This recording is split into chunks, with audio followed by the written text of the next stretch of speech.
Diet মানে ভালো থাকা, একটা কমপ্লিট ভালো থাকা। এমন কোনো ম্যাজিক্যাল ফুড আছে যেটা খেলে পরে রোগা হয়ে যাবই আমি একদম? না, তো এখন মার্কেটে ভীষণ চলছে অ্যালকালাইন ওয়াটার। বোতল বোতল ডিটক্স ওয়াটার সাথে থাকছে, যখনই জল তেষ্টা পাচ্ছে ডিটক্স ওয়াটার খেয়ে ফেলছি। কতটা ডিটক্স হচ্ছি! এটা কোয়ান্টিটি অফ স্লিপের থেকে কোয়ালিটি অফ স্লিপ, এটা খুব ইম্পর্টেন্ট। ফার্টিলিটি হরমোন বলে থাকি আমরা, প্রোজেস্টেরন কমছে, ইস্ট্রোজেন বাড়ছে।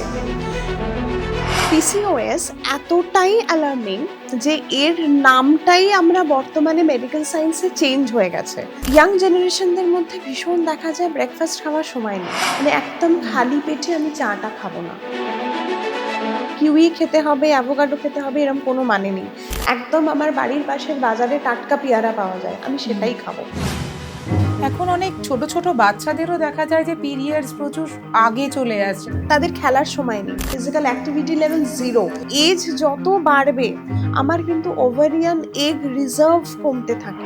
অনেকে এটাকে বলে যে এই ইনফার্টিলিটি ভীষণ জেনেটিক, ডায়েটের জন্য বা লাইফস্টাইলের জন্য এটা হচ্ছে। পিসিওডির ক্ষেত্রে বলবো যে সিস্ট কিন্তু একদম কমে যায়। প্রবলেমটা কোথায় হয়? পিসিওএস এর ক্ষেত্রে এই আনএক্সপ্লেইনড ইনফার্টিলিটি কিন্তু এখন ভীষণ রকম বেড়ে গেছে। এর কারণ কি কোনোভাবে জানা যায়? কিটো ডায়েট মানে হচ্ছে কার্বোহাইড্রেট ছেড়ে দিলাম, ভীষণ রকম প্রোটিন আর fat.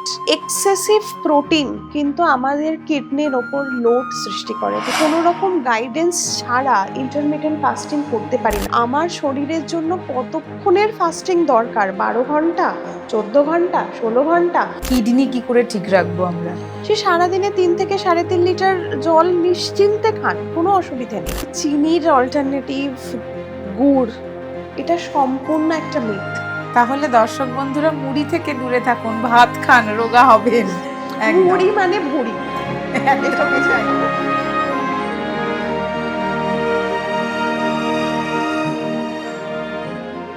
PCOD, PCOS, infertility, insulin resistance, এই ব্যাপারগুলো কিন্তু প্রত্যেকেই একে অপরের সঙ্গে রিলেটেড। ইরেগুলার পিরিয়ডস মানেই কি পিসিওডি? পিসিওডি থাকা মানেই কি মা হওয়ার সম্ভাবনা কমে যাচ্ছে? ঝটপট ওজন কমিয়ে ফেলছি তাহলেই কি সমস্ত সমস্যার সমাধান? এই বিষয়গুলো নিয়ে কোনো না কোনো টিপস প্রতিদিনই সোশ্যাল মিডিয়াতে ভাইরাল হচ্ছে, কিন্তু কোনটা সঠিক এবং কোনটা মিথ আমরা সেটা বুঝে উঠতে পারছি না। আজকের এই পডকাস্টে আমরা এই সব বিষয়গুলো নিয়েই আলোচনা করেছি। আমাদের সঙ্গে আজকে রয়েছেন ক্লিনিক্যাল ডায়েটিশিয়ান মিসেস রাখি চ্যাটার্জি। আমি আপনাদের সকলের প্রিয় হোস্ট নন্দিনী। সম্পূর্ণ এপিসোডটা শেষ অবধি দেখুন এবং ঝটপট সাবস্ক্রাইব করুন আমাদের চ্যানেল নতুন পাতা সাথে নন্দিনী।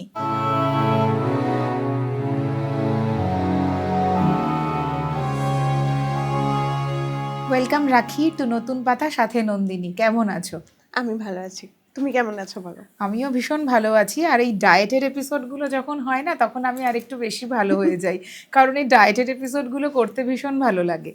এর আগে না আমাদের ডায়েট নিয়ে 2টো এপিসোড হয়েছে, সেটা দেখার পর দর্শক বন্ধুদের কাছ থেকে বারবার কিছু জিনিস নিয়ে রিকোয়েস্ট এসছে, যে জিনিসগুলো ভীষণ কমন, যে দিদি পিসিওডি পিসিওএস নিয়ে বলো, ইনফার্টিলিটি নিয়ে বলো। তো আজকে সেইগুলোর উপরে একটুখানি একদম। নজর দিই।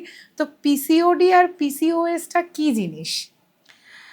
পিসিওডি পিসিওএস, বেসিক্যালি পিসিওডিকে আমরা বলে থাকি এটা একটা রিপ্রোডাক্টিভ অর্গানকে অ্যাফেক্ট করছে, যে ওভারি খুব ইম্যাচিওর এগ রিলিজ করতে থাকছে বারবার।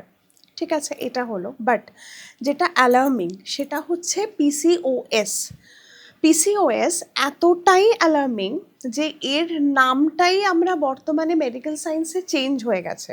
দ্যাট ইজ পিএমওএস, মানে পলি এন্ডোক্রিন মেটাবলিক ওভারিয়ান সিনড্রোম, যেটা পিসিওএস ছিল পলিসিস্টিক ওভারিয়ান সিনড্রোম। তো এই নাম চেঞ্জ হওয়ার কারণটা কি? কারণ পিসিওএস হচ্ছে এমন একটা কন্ডিশন যেটা কিনা শুধু যে এই আমাদের ওভারি ইউটেরাস এইটাকে এফেক্ট করছে এটা না, এটা পুরো শরীরের হরমোনাল ইমব্যালেন্স ঘটাচ্ছে। ইনসুলিন রেজিস্ট্যান্স হচ্ছে, মানে এই পিসিওএস না, যে ইয়াং জেনারেশন ডায়াবেটিস তার অন্যতম কারণ। কারণ কি, শরীরে ইনসুলিন রেজিস্ট্যান্স হচ্ছে, শরীরের এত বেশি মেল হরমোন সিক্রিট হচ্ছে, দেখবে যাদের এই একটা মানে খুব সিভিয়ার এই হরমোনাল ইমব্যালেন্স থাকে, হার্সুটিজম মানে সারা ফেশিয়াল বা আনওয়ান্টেড হেয়ার গ্রোথ দেখতে পাওয়া যায়। তো এক্সেস অ্যান্ড্রোজেন হরমোন সিক্রিট হচ্ছে, মানে আমরা যেটাকে মেল হরমোন বলে থাকি সেটা। প্রোজেস্টেরন কমছে, যেটা কিনা ফার্টিলিটি হরমোন বলে থাকি আমরা, প্রোজেস্টেরন কমছে। ইস্ট্রোজেন বাড়ছে, যেটা আমাদের ফলিকল তৈরি করে, ফলিকল স্টিমুলেটিং হরমোন, সেটা কমছে। তো পুরো হরমোনাল সিস্টেমটাকে মানে একদম মেটাবলিজমটাকেও পুরো একদম অল্টার করে দেয় এই প্রবলেমটা হলে। তো পিসিওডি একটু কমন বা একটু ইজিলি ম্যানেজেবল। উল্টো দিকে পিএমওএস এখন এটা কিন্তু অ্যালার্মিং আজকের দিনে দাঁড়িয়ে। তো এগুলোর সিমটমসটা কি কি থাকলে আমি বুঝতে পারবো যে আমি এইগুলো দ্বারা এফেক্টেড? দেখো, পিসিওডি বা পিসিওএস যেটাই বলো, তার ক্ষেত্রে অনেক এরকম হয়, মেনস্ট্রুয়াল সাইকেল ইরেগুলার হতে থাকে শুরুতে, হঠাৎ করে ওয়েট গেইন হয়ে গেল বা ওয়েট লস হয়ে গেল। আমরা সবসময় ভাবি হয়তো যে বেশি ওভারওয়েট মানেই এই প্রবলেমগুলো হবে, কিন্তু লিন পিসিওএস যে খুব রোগা কিন্তু তার এই হরমোনাল ইমব্যালেন্স আছে, সেটা একটা খুব বেশি হয়। মুড সুইং ভীষণ রকম হয়, কারণ যেহেতু হরমোনাল ইমব্যালেন্স হচ্ছে, মুড সুইং ভীষণভাবে হয়। আর একটা জিনিস দেখতে পাই আমরা, স্পেসিফিক কিছু বডি পার্টসে লাইক কনুই, ঘাড়, গলা, এগুলোতে না পুরো ডার্ক প্যাচ হতে থাকে। এইটাও কিন্তু এই হরমোনাল ইমব্যালেন্সের অন্যতম একটা সিমটমস, মানে একদম early symptoms. Plus unwanted hair growth হতে থাকে, অ্যাকনের সমস্যা আসতে থাকে। তো এই প্রবলেমগুলো যখনই, সবকটা হয়তো সবার আসবে না, একটা দুটো এলেই কিন্তু একটু সচেতন হয়ে যাওয়াটা দরকার। মুখে ব্রণটাও কি এর হ্যাঁ, অন্যতম অ্যাকনে কারণ? আসতে থাকে, ভীষণ রকম অ্যাকনে আসতে থাকে। তো এটাও কিন্তু এই অ্যান্ড্রোজেন হরমোনের জন্যই হয়, এক্সেসিভ মেল হরমোন। তো সেই ক্ষেত্রে মানে এই কয়েকটা কিন্তু ভীষণ একদম খুব ইনিশিয়াল সিমটমস। তো যে কোনো একটা যদি কারোর মধ্যে আসতে থাকে, তাহলে কিন্তু শুরু থেকেই একদম একটু সচেতন হয়ে যাওয়াটা এবং দরকার। এটা না ইয়াং জেনারেশনের মধ্যে বেশি দেখা দিচ্ছে। মানে আমার বাবা মায়েরাও, মানে মায়েরাও যখন ছিল বা ঠাকমাদেরও দেখেছি, এই সিমটমস গুলো যখন দেখা যায়নি, না। এইটা এই ইয়াং জেনারেশনের ছেলে মেয়েদের মধ্যে বেশি একদম। দেখা দিচ্ছে। এবং এটা কেন? লাইফস্টাইলের জন্যে? ভীষণ। এই মেটাবলিক ডিসঅর্ডারগুলো কিন্তু প্রত্যেকটাই লাইফস্টাইল ডিসঅর্ডার। একটা একটু মজার এক্সাম্পল দিয়ে বলা যেতে পারে, এর যে কারণ, এটাকে আমরা সেভেন সিস্টার রিজন বলি। আমরা সেভেন সিস্টার ওয়াটারফল জানি, ভীষণ আই ক্যাচিং। এই সেভেন সিস্টার রিজনে কিন্তু ভীষণ অ্যালার্মিং। তো এই কী থাকছে এর মধ্যে? Salt, excessive salt intake, sugar, excessive sugar intake, saturated fat, মানে আমরা যে ফ্রাইড খাবার দাবারগুলো খাচ্ছি, প্রসেসড খাবারগুলো, সেগুলো প্রত্যেকটাই কিন্তু স্যাচুরেটেড ফ্যাট। দেন স্পিরিট বা অ্যালকোহল ইনটেক ভীষণভাবে, স্মোকিং ভীষণভাবে এফেক্ট করছে, স্ট্রেস মারাত্মক এফেক্ট করছে, স্টেরয়েড ইনটেক ভীষণভাবে এফেক্ট করছে। তো এই যে 7টা কারণ, আমরা 10 বছর, আমি 15 বছরও যাচ্ছি না, 10 বছর আগেও আমি বলছি, এত কিন্তু এটা শোনাই যেত না, কি জিনিসটা কি হয়।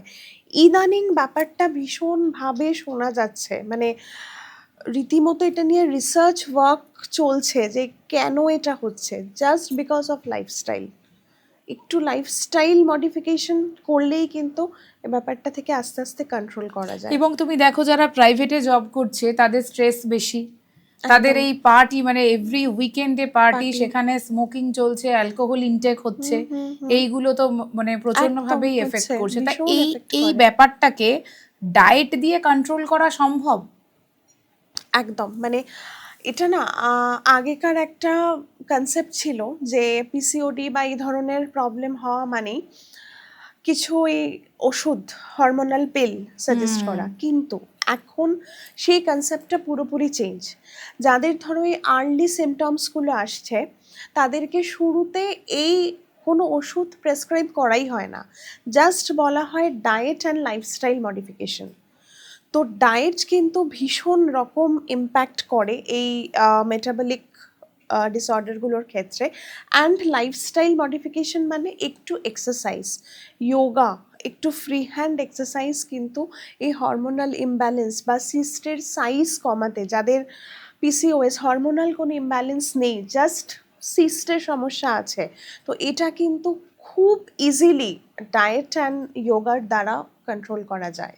কিরকম কেমন ডায়েট আমাদের দরকার এর জন্য? পিসিওএস এর জন্য আমরা সব সময় যেটা বলি ব্যালেন্স ডায়েট, মানে তোমাকে কিচ্ছু একটা বিশাল কিছু করতে হবে না, নর্মাল বাড়ির খাবার দিয়ে ব্যালেন্স ডায়েট ইনটেক করো। এবং আমি যে ওই 7S বললাম ওইটা থেকে যতটা সম্ভব বেরিয়ে এসো। মানে আজকের ইয়াং জেনারেশন ভীষণ রকম কোল্ড ড্রিঙ্কে অ্যাডিক্টেড, ভীষণ। সেটা এক্সেসিভ সুগার ইনটেক ভীষণ একটা কারণ। নেক্সট একটু সেডেন্টারি লাইফস্টাইল, মানে সারাদিনে অ্যাটলিস্ট 15 মিনিটস নিজেকে দাও, সেটা সকালে হতে পারে, সন্ধে হতে পারে, ইনফ্যাক্ট রাতে হতে পারে। তো 15 মিনিটস এই টাইমটা একটু এক্সারসাইজের জন্য নিজেকে দেওয়া খুব দরকার। মানে ইনফ্যাক্ট আমি তো এটা বলি যে সারাদিনে তুমি 15 মিনিটও আজকে সময় নেই, 5 মিনিট সময় সূর্য নমস্কার, যে একটা কমপ্লিট প্রসেস থাকে 12টা কাউন্টের, 3 বার করে অফিস চলে যাও। পুরো মাথা থেকে পা অবধি প্রত্যেকটা অর্গানকে ও ভালো রাখতে সাহায্য করবে। মানে এটা একটা এতটাই কমপ্লিট একটা প্রসেস হয়। এই যোগা এক্সারসাইজ খুব ইম্পর্ট্যান্ট। দেন ডায়েটের ক্ষেত্রে পিসিওডির ক্ষেত্রে মেনলি আমরা একটা সাজেস্ট করি সিড সাইক্লিং। মানে সিড সাইক্লিংটা কি না, আমাদের এই মেনস্ট্রুয়াল সাইকেলে দুটো ফেজ থাকে, follicular phase, luteal phase. Follicular phase কি, যেদিন থেকে আমাদের মেনস্ট্রুয়াল সাইকেল শুরু হচ্ছে, from day 1 to day 14 and day 15 to day 28, এই দু ধরনের সিডসকে আমরা কম্বাইন করে দিই। প্রথম 1 থেকে 14 দিন পামকিন সিড, ফ্ল্যাক্সিড, এই দুটোকে।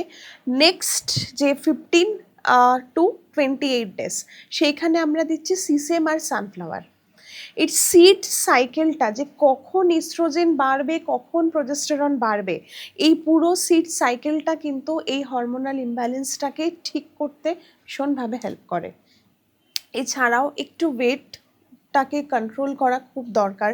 কিন্তু এই যে তোমাকে আগে বললাম লিন পিসিওএস, মানে সে হয়তো আন্ডার ওয়েট, তার ওয়েট কম করার কোনো জায়গাই নেই, তার শুধু এই হরমোনাল ইমব্যালেন্সটাকে ঠিক করাটা খুব দরকার।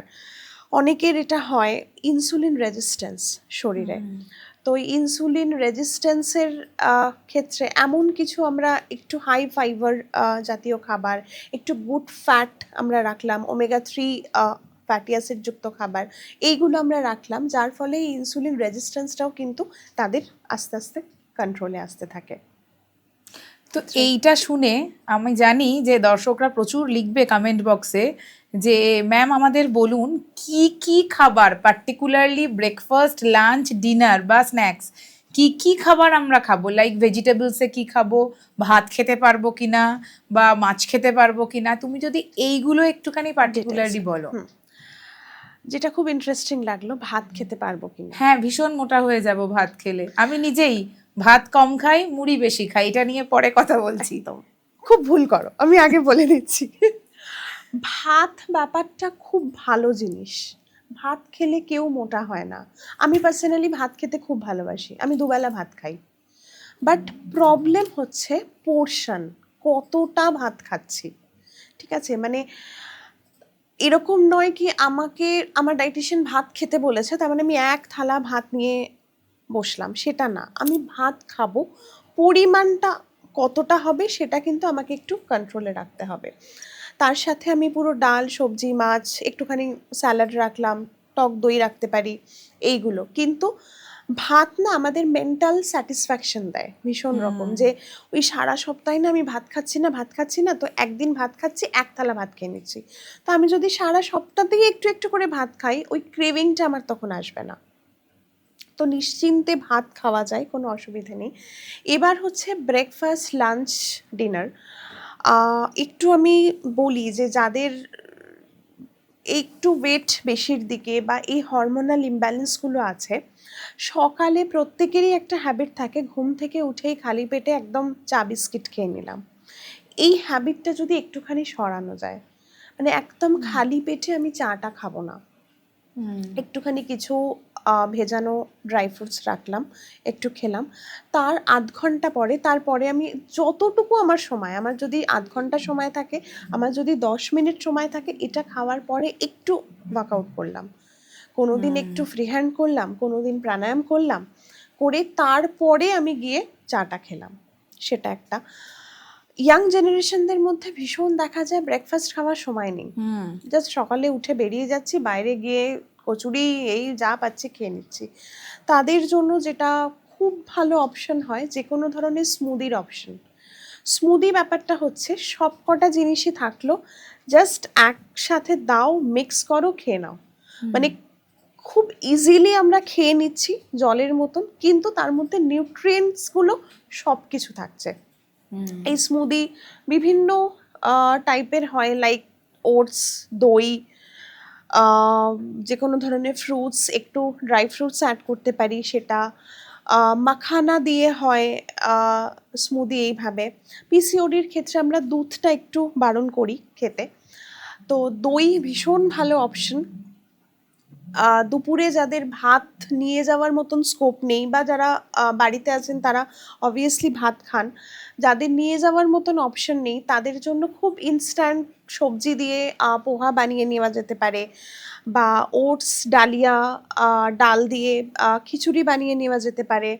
চিল্লা খুব ভালো অপশন হয়, একদম ইনস্ট্যান্ট, মানে সেখানে কার্বোহাইড্রেট, ভেজ, ডিম বা দই সবটা একসাথে হয়ে যায়, এটা খুব ভালো অপশন হতে পারে। যে কোনো ধরনের সিজনাল ফ্রুটস, মানে আমাকে কিউই খেতে হবে, অ্যাভোকাডো খেতে হবে এরকম কোনো মানে নেই, একদম আমার বাড়ির পাশের বাজারে টাটকা পেয়ারা পাওয়া যায়, আমি সেটাই খাবো, সেটা আমার কাছে অনেক বেশি হেলদি হবে।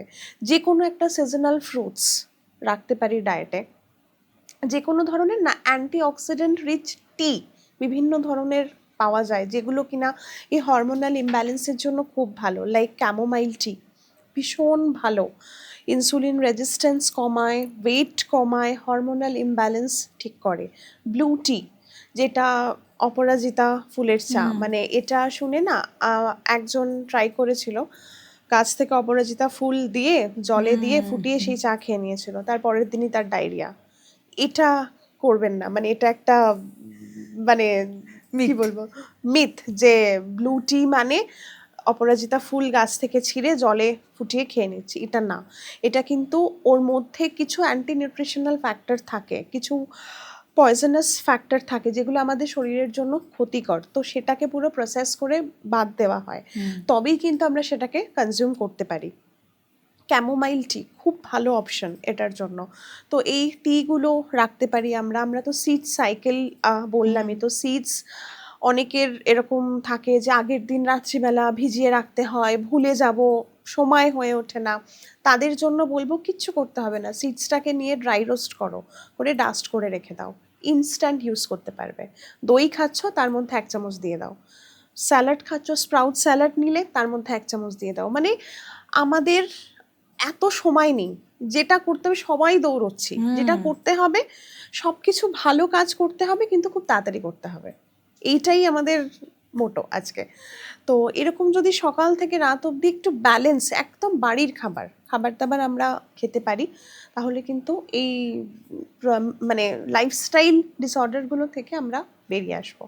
এখন অনেক ছোট ছোট বাচ্চাদেরও দেখা যায় যে পিরিয়ডস প্রচুর আগে চলে আসছে, মানে ক্লাস 4-5-এ বাচ্চা পড়ছে, তাদের পিরিয়ডস হয়ে গেছে, এইটাও কি এই হরমোনাল ডিসব্যালেন্সের জন্য একদম হচ্ছে? হরমোনাল ইমব্যালেন্স, দেখবে তারা ভীষণভাবে চাইল্ডহুড ওবেসিটি, এটার কিন্তু ভীষণ রকম কারণ, মানে আমার বাচ্চা খায় না, কেন খায় না, না সে তো আগেই 1 প্যাকেট চিপস খেয়ে নিয়েছে, সে আর কি করে খাবে তারপরে বাড়ির খাবারটা। আমার বাচ্চা লুচি ছাড়া টিফিন নিয়ে যায় না, তো আপনি তাকে যদি সেইভাবে একটু টেস্টি ওয়েতে, পরোটাও আটা দিয়ে সবজি দিয়ে ডিম দিয়ে যদি আমি সেভাবে বানিয়ে দিতে পারি, হুম। সে ডেফিনেটলি খাবে। তাকে যদি শুধু আমি পরোটা আলু চচ্চড়ি এমনি দিয়ে দিই, বাচ্চা তো তার সেটা দেখতে যেটা ভালো লাগবে সে সেটাই খাবে। হুম, তাদের খেলার সময় নেই, ফিজিক্যাল অ্যাক্টিভিটি লেভেল জিরো। একদমই এই নেই। হরমোনাল ইমব্যালেন্সগুলো না ছোট থেকে যদি কেউ খুব অ্যাক্টিভ থাকে তার ক্ষেত্রে ব্যাপারটা খুব ইজি হয়, কিন্তু এখনকার বাচ্চাদের সময় নেই, তারা তারপরে খেলে স্ট্রেস না। প্রচন্ড বেশি, প্রচন্ড পরীক্ষা স্ট্রেস, স্ট্রেস পরীক্ষার স্ট্রেস, তাকে গানের কম্পিটিশনে ফার্স্ট হতেই হতেই হবে, হবে। আঁকার কম্পিটিশনে ফার্স্ট হতেই হবে, সারাক্ষণ তারা একটা প্রেসারে থাকছে, তার মধ্যে পরীক্ষায় নাম্বার পেতেই হবে। পেতেই হবে, মানে ও ফার্স্ট হলো তো আমাকেও ফার্স্ট হতেই হবে। হুম, তো সারাক্ষণ কম্পিটিশন, স্ট্রেস, ইনস্ট্যান্ট খাবার খাওয়া, বাড়িতে এসে অন্য কিছু খাবার নেই, ম্যাগি বানিয়ে হুম, দিয়ে দিচ্ছে তাকে। কেন? তাকে তো একটু আমরা স্প্রাউট স্যালাড সুন্দর করে কালারফুল ওয়েতে, লাইক শসা দিলাম, পেঁয়াজ দিলাম, টমেটো দিলাম, চাট মশলা দিলাম, লেবুর রস দিলাম, ব্যাপারটা কিন্তু টেস্টি হয়। হুম। একটুখানি আলুও দিলাম অল্প করে, আলু কাবলি বানিয়ে দিলাম তাকে, সে কিন্তু খেয়ে নেবে। কিন্তু আমরা তো করি না। ইনস্ট্যান্ট ম্যাগি ওটা অনেক ভালো অপশন, ইনস্ট্যান্ট পাস্তা অনেক ভালো অপশন। তো চাইল্ডহুড ওবেসিটি ভীষণ রকম কারণ, চাইল্ডহুড স্ট্রেস ভীষণ রকম কারণ, এবং ল্যাক অফ ফিজিক্যাল অ্যাক্টিভিটি। সেই জন্যেই এই ইমব্যালেন্সগুলো কিন্তু একদম ছোট থেকেই শুরু হয়ে যাচ্ছে। আর এইটার জন্যে এইটা কিন্তু ইনফার্টিলিটিতেও দেখা একদম, যাচ্ছে, প্রচুর একদম, একদম। ইনফার্টিলিটি বাড়ছে।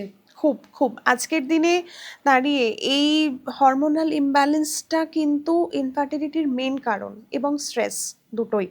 কারণ কি বলতো, একটা আজকের দিনে দাঁড়িয়ে কোনো মেয়েই একটু এস্টাবলিশ না হয়ে হুম, ফিউচার প্ল্যানিং করতে চায় না। So hmm, according to age, মানে এজ যত বাড়বে আমার কিন্তু ওভারিয়ান এগ রিজার্ভ কমতে থাকে।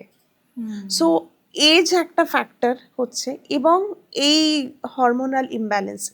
পিসিওডি কি করে, আমাদের যে এগ কোয়ালিটি সেটা পুরোপুরি নষ্ট করে দিচ্ছে। যে মানে যত ভালো এগ হবে, মানে নাম্বার অফ এগের থেকেও আমরা এখন ফোকাস করি কোয়ালিটি অফ এগস কতটা ভালো। তো সেই এগ কোয়ালিটি পুরোপুরি নষ্ট করে দিচ্ছে, আর ওভারিয়ান রিজার্ভ কমতে থাকছে। এবং আমাদের যে এফএসএইচ, ফলিকল স্টিমুলেটিং হরমোন, যেটা এফএসএইচ কমছে, প্রোজেস্টেরন কমছে, ইস্ট্রোজেন বাড়ছে। প্রোজেস্টেরন কমা মানে ডিলেড ওভিউলেশন হচ্ছে, মানে মেনস্ট্রুয়াল সাইকেল পুরোপুরি ইরেগুলার। সো আমি যে ওই ওভিউলেশন টাইমটাকে ক্যালকুলেট করব সেই অপশনই আমার কাছে থাকছে না। সো এই পুরো সিস্টেমটা কিন্তু আমাদের এই হরমোনাল ইমব্যালেন্সের জন্য ভীষণভাবে নষ্ট হয়ে যাচ্ছে। আর স্ট্রেস তো অন্যতম কারণ, মানে স্ট্রেসের জন্য যেগুলো আমাদের স্ট্রেস হরমোন থাকে, কর্টিসল, অ্যাড্রিনালিন, মেয়েদের ক্ষেত্রে প্রোল্যাকটিন, এই প্রত্যেকটা সিক্রেশন কিন্তু খুব বেড়ে যায়, যেটা আমাদের ওভিউলেশনকে হ্যাম্পার করে। অনেকে এটাকে বলে যে এই ইনফার্টিলিটি ভীষণ জেনেটিক। এটা কি জেনেটিক, না এটা একদম আমাদের না। ডায়েটের জন্য বা লাইফস্টাইলের জন্য এটা হচ্ছে? ইনফার্টিলিটি যদি জেনেটিক বলো সেটা 20% ম্যাক্সিমাম, হুম, বাকি 80% কিন্তু লাইফস্টাইল। ঠিক আছে, জেনেটিক ব্যাপারটা কিভাবে আসে, শুধুমাত্র কোনো ক্রোমোজোমাল যদি প্রবলেম থাকে সেটাই শুধুমাত্র জিন টু জিন মানে বহন হয় ব্যাপারটা। কিন্তু এই ইনফার্টিলিটি ভীষণ রকমভাবে লাইফস্টাইল একটা কমপ্লিকেশনের জন্যই হচ্ছে। লাইফস্টাইল এর জন্য 80% দায়ী। এবং স্টেরয়েড ইনটেক, আজকাল ভীষণভাবে আমরা স্টেরয়েড নিচ্ছি। ভীষণ।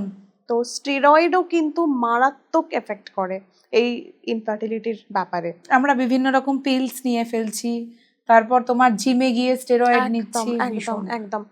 এই আগেকার দিনে একটা ধারণা ছিল যে এই যাদেরই একটু পিসিওডি বা এর প্রবলেম হতো, দেখবে সেই একটা তাদেরকে পিল সাজেস্ট করা হতো, হুম, 21 দিন হুম, চলবে, হুম, 7 একদম। দিন গ্যাপ দিন আবার। এখন কিন্তু সেই ব্যাপারটা পুরোপুরি কনসেপ্টটা চেঞ্জ। মানে শুরুতে তো ডক্টররা কোনোভাবে এটা দেনই না, একদম শুরুতে এটাই বলেন কি আপনি ওয়েট ঠিকঠাক করুন, ব্যালেন্স ডায়েট খান, একটু এক্সারসাইজ করুন, আপনা থেকে জিনিসটা ঠিক হবে। এবার যাদের ধরো একটু সিভিয়ার এজ, এবং এই ব্যাপারটা না ভীষণভাবে ব্যক্তি নির্ভর, মানে ওর যে প্রবলেম আমারও সেই প্রবলেম কিন্তু না। আমার হয়তো শরীরে প্রোজেস্টেরন কম, ইস্ট্রোজেন বেশি, আমার জন্য যে ওষুধ হবে ওর শরীরে হয়তো এই প্রত্যেকটা হরমোন ঠিকঠাক, শুধু ইনসুলিন রেজিস্ট্যান্স। সো তার কিন্তু সেই ওষুধটা হবে না। সো এই পিল ব্যাপারটাই যে আমি কিছু হলো এটাই খেয়ে নিলাম রেগুলার হয়ে গেল, এটা একদম না। পিলের কাজ কি না, ও শুধু এই অ্যান্ড্রোজেন হরমোন, যেটা মেল হরমোন, তার কাউন্টটাকে কমাচ্ছে এবং এই পিসিওডির ক্ষেত্রে এক্স গুলো জমতে জমতে জমতে জমতে না একটা পুরো ফ্যাটের লেয়ার হয়ে যায়, একটা পুরো লেয়ার হয়ে যায়। তো সেইখান থেকে একটা ওভারিয়ান ক্যান্সারের একটা সম্ভাবনা আসে লং টার্ম। তো সেই চান্সেসটাকে কমায় অনেকটা।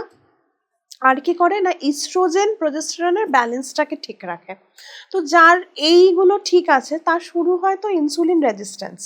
তাকে এরকম আমি পেয়েছি, পেশেন্ট এসে তার মা বলছে আমি গিয়েছিলাম ডক্টরের কাছে, উনি কোনো পিরিয়ডের ওষুধ দিলেন না, শুধু এই ওষুধটা দিলেন মেটফর্মিন, কিন্তু আমি গুগল করে দেখলাম এটা তো যাদের ডায়াবেটিস হয় তাদের দেয়।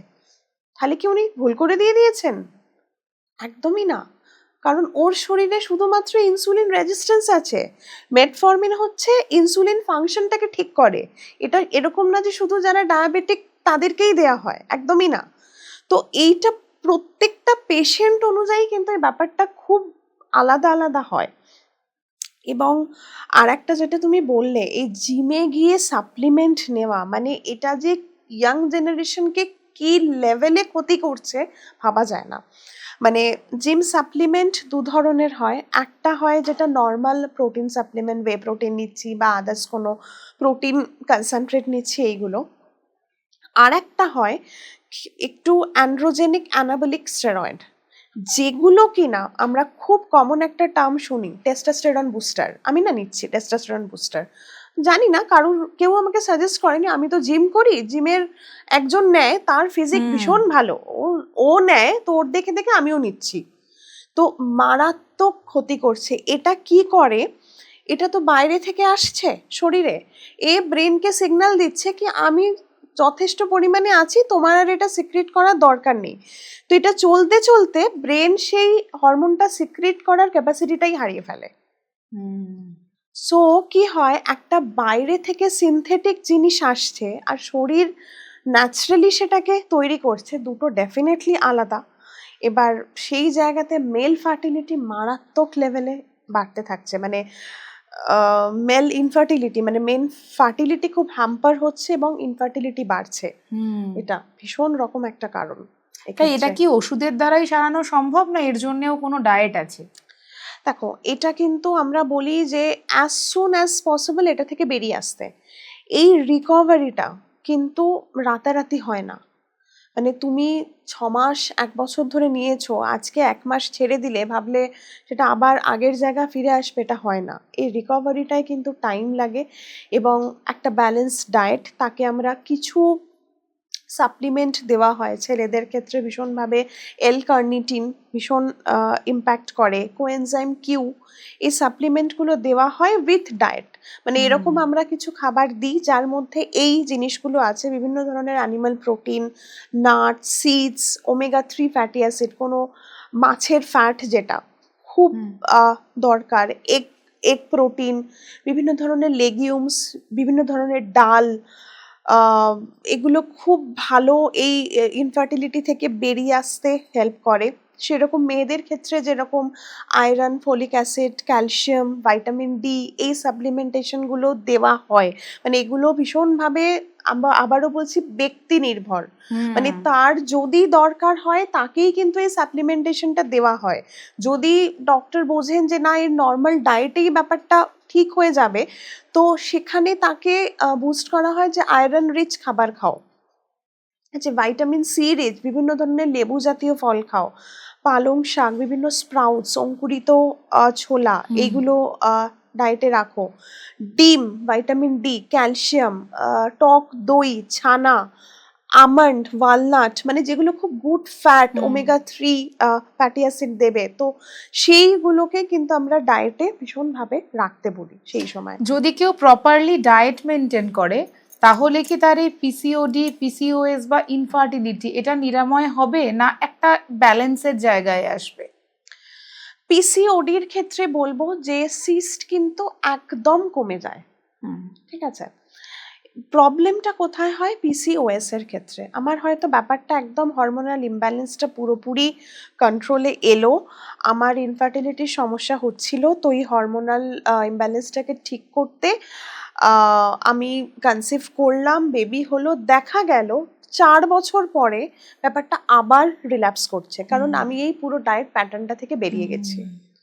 পিসিওএস কিন্তু রিল্যাপস করতে পারে একদম। পিসিওডির ক্ষেত্রে যদি সিস্টের সাইজ খুব ছোট থাকে এটা কিন্তু নর্মালি কিওর হয়ে যায়। পিসিওএস এর ক্ষেত্রে একটু লাইফ লং একটু ব্যালেন্স ডায়েট, লাইফস্টাইলটাকে ঠিক করে রাখবো, এটা কিন্তু খুব দরকার হয় ডেফিনেটলি। আর ইনফার্টিলিটির ক্ষেত্রে এটা বলবো না যে এরকমও অনেক মানুষ আছেন যারা ভীষণ লাইফস্টাইল নিয়ে সচেতন, ওয়েট একদম ঠিকঠাক, রেগুলার বেসিসে এক্সারসাইজ করেন, বাইরের খাবার দাবার একটু কমই খান, মানে সব দিক থেকে তার লাইফস্টাইল ইজ ওকে, তারও কিন্তু ইনফার্টিলিটির সমস্যা আছে, কোনো শরীরে হরমোনাল ইমব্যালেন্স নেই, ঠিক আছে, তার এক্স কাউন্ট ভালো, এক্স কোয়ালিটি ভালো, স্টিল তার ইনফার্টিলিটির সমস্যা আছে, সেক্ষেত্রে ডক্টররা সেখানে আনএক্সপ্লেইনড ইনফার্টিলিটি, এই আনএক্সপ্লেইনড ইনফার্টিলিটি কিন্তু এখন ভীষণ রকম বেড়ে গেছে। এর কারণ কি কোনোভাবে জানা যায় না একদম, মানে এতটাই মাইক্রোস্কোপিক হয়ে যায় এর কারণগুলো, তো সেগুলো একটু প্রবলেম হয়ে যায়। আবার অনেকে তো এখন ইন্টারমিটেন্ট ফাস্টিং করছে, কেটো ডায়েট করছে, হয়তো তার জানা নেই যে তার এই প্রবলেমগুলো আছে। আমার বন্ধু কেটো ডায়েট করেছে, ইন্টারমিটেন্ট ফাস্টিং করে 15 কেজি ওজন কমিয়ে ফেললো, না এবার আমিও শুরু করে দিই। একদম, তো এটা কতটা ভুল করছে? ভীষণ ভুল।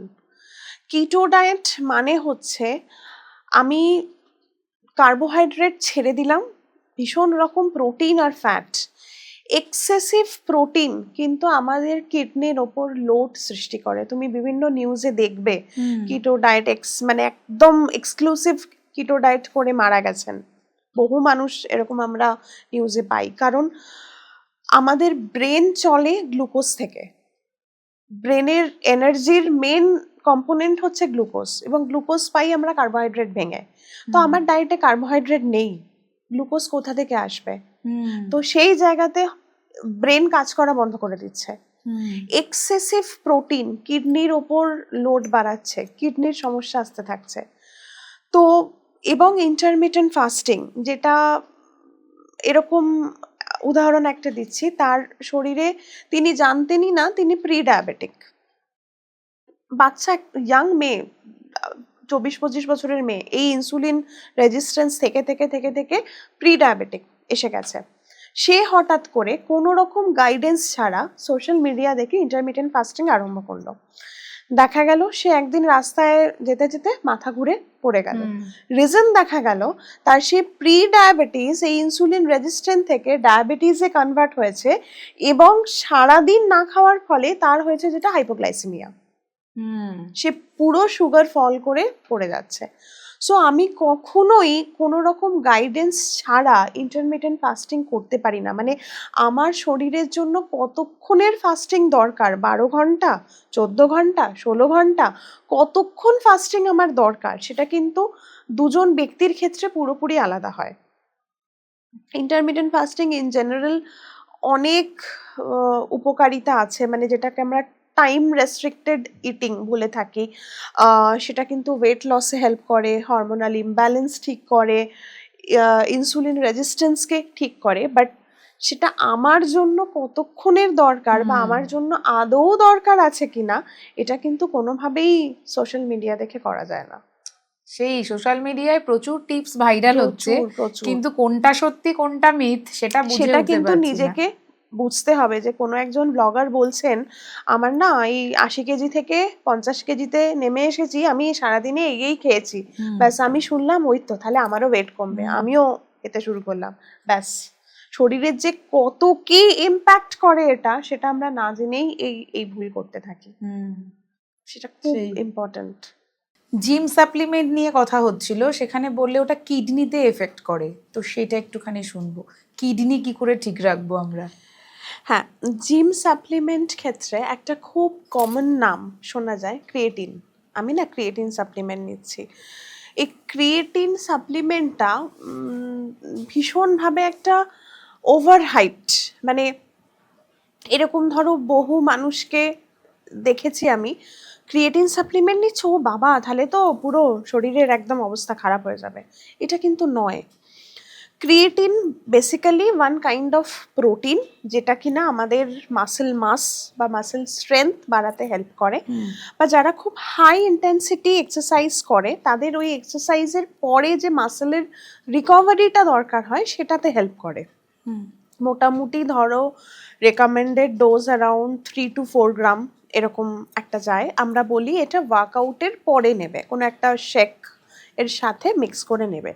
তো প্রবলেমটা কোথায় হয়? প্রবলেমটা হয় ওই মানে ও ক্রিয়েটিন খাচ্ছে, আমি খাবো, আমি ইউটিউবে দেখেছি ক্রিয়েটিন খাওয়া খুব ভালো তাই আমি খাচ্ছি। আমি জানি না আমার জন্য ডোজ কতটা দরকার, আমি জানি না যে এটা ওয়ার্কআউটের পরে খেতে হয়, আমি আগেই খেয়ে নিচ্ছি। আমার জন্য হয়তো 2 গ্রাম দরকার, আমি সেখানে 5 গ্রাম খেয়ে নিচ্ছি। এবং এই ক্রিয়েটিন প্রোটিনটা শরীর থেকে অ্যাজ আ টক্সিন বেরোয় অ্যাজ ক্রিয়েটিনিন কিডনির দ্বারা। তো একে এই ক্রিয়েটিনিনের মাধ্যমে শরীর থেকে বেরোতে গেলে প্রচুর জলের দরকার হয়। আমি হয়তো এই ক্রিয়েটিন সাপ্লিমেন্টটা খাচ্ছি, কিন্তু আমার যে এক্সট্রা হাইড্রেশনটা দরকার সেটা আমি নিচ্ছি না। তো প্রবলেমটা হয় এই জায়গাতেই। কি হয়, পুরো ক্রিয়েটিনিন লেভেল কিডনিতে বাড়তে থাকে। তো আমি যদি রেকমেন্ডেড ডোজ আমার জন্য অ্যাপ্রোপ্রিয়েট যেটা সেইভাবে আমি নিই, ওয়ার্কআউটের পরে নিই, প্রচুর জল খাই, যতটা জল এর জন্য খাওয়ার দরকার সেটা খাই, তাহলে কিন্তু এটা কোনো শরীরের যে বিশাল কিছু খারাপ করছে সেটা কিন্তু করে না। ঠিক আছে? তো এই যে কিডনি ঠিক রাখতে গেলে তো বলে জলের মাত্রা ঠিকঠাক রাখতে, মানে অতিরিক্ত জল কিডনিতে এফেক্ট করছে। না, এই ব্যাপারটা হচ্ছে যাদের ধরো অলরেডি কিডনি খারাপ তাদের ক্ষেত্রে আমরা এই জলের রেস্ট্রিকশনটা আনি, যে কতটা জল খাবে না, এটা বলা হয় যে সারা দিনের যা ইউরিন আউটপুট হয় তার থেকে অ্যারাউন্ড 500-600 ml বেশি জল খাবে। তো সেক্ষেত্রে কারুর 1 লিটার, কারুর 1.5 লিটার, 2 লিটার, এইভাবে সেই ইনটেকটা মেজার করা হয়। এবার হচ্ছে যে যাদের নর্মাল ফাংশনিং, একজন সাধারণ মানুষ, সে সারাদিনে 3 থেকে 3.5 লিটার জল নিশ্চিন্তে খান, কোনো অসুবিধে নেই। কিন্তু ওই যারা ধরো এই এক্সট্রা জিম সাপ্লিমেন্ট নিচ্ছে, এক্সট্রা প্রোটিন সাপ্লিমেন্ট নিচ্ছে, মানে এক্সট্রা প্রোটিন সাপ্লিমেন্ট যদি আমি আননেসেসারি নিই, আমার শরীরে সেটা দরকার নেই, সে তো ওই কিডনিতেই তাকে তো ফিল্টার করতে হচ্ছে, এবং কিডনি বেশি কাজ করতে করতে করতে করতে মানে মেশিন, সেও তো একটা মেশিন, সেও টায়ার্ড হয়ে যাচ্ছে, সেও আর ফিল্টার করতে পারছে না। যার ফলে কি হচ্ছে, ওই যে ওয়েস্ট প্রোডাক্টগুলো ইউরিয়া, ক্রিয়েটিনিন, এগুলো কিন্তু জমতে থাকছে। তো কিডনি ভালো রাখার উপায় ব্যালেন্স ডায়েট ডেফিনেটলি। যাদের হাই ব্লাড প্রেশারের সমস্যা আছে তাদের একটা কিডনির সমস্যা আসার টেন্ডেন্সি থাকে সেই ওষুধগুলোর থেকে। তো সেই মতো প্রপার তাদের জল ইনটেক এগুলো কিন্তু খুব মানে এটাও খুব পেশেন্ট টু পেশেন্ট ভ্যারি করবে, তাদের খুব ইম্পর্টেন্ট ব্যাপার। যারা খুব ঘন ঘন পেনকিলার খান, মানে আমার কিছু হলেও পেনকিলার খেয়ে নিলাম, সেটাও কিন্তু কিডনিকে ইম্প্যাক্ট করার খুব বড় একটা কারণ। তো এইটা যারা এই বিভিন্ন জিম সাপ্লিমেন্ট নিচ্ছেন উইদাউট এনি গাইডেন্স, তাদের কিডনি হ্যাম্পার হওয়ার চান্স থাকে। এবং কিডনির সমস্যাটা এমন একটা সমস্যা, এটা যদি একবার শুরু হয়, যেটাকে আমরা সিকেডি, ক্রনিক কিডনি ডিজিজ একটা বলে থাকি, সেটা কিন্তু রিভার্স করাটা খুব ডিফিকাল্ট। মানে আমার একবার কিডনি খারাপ হয়ে গেলে আমি তাকে একদম আগের অবস্থায় ফিরিয়ে আনতে কখনোই পারবো না, মানে আমি সেই জায়গাতে ধরে রাখতে পারবো। মানে সিকেডি স্টেজ 1 থেকে স্টেজ 2 যাতে না হয় আমি সেইটা চেষ্টা করতে পারবো, কিন্তু একদম সিকেডিকে আমি একদম ঠিক করে দিলাম সেটা কিন্তু আমি করতে পারবো না। এটার জন্য পার্টিকুলার কোনো প্লেট মেথড আছে যে এই খাবারটা খেলে পারেই আমার কিডনিটা একদম ঠিক থাকবে? না, যেটা আমরা সবসময় বলি ব্যালেন্সড নর্মাল খাবার, ব্যালেন্স ডায়েট।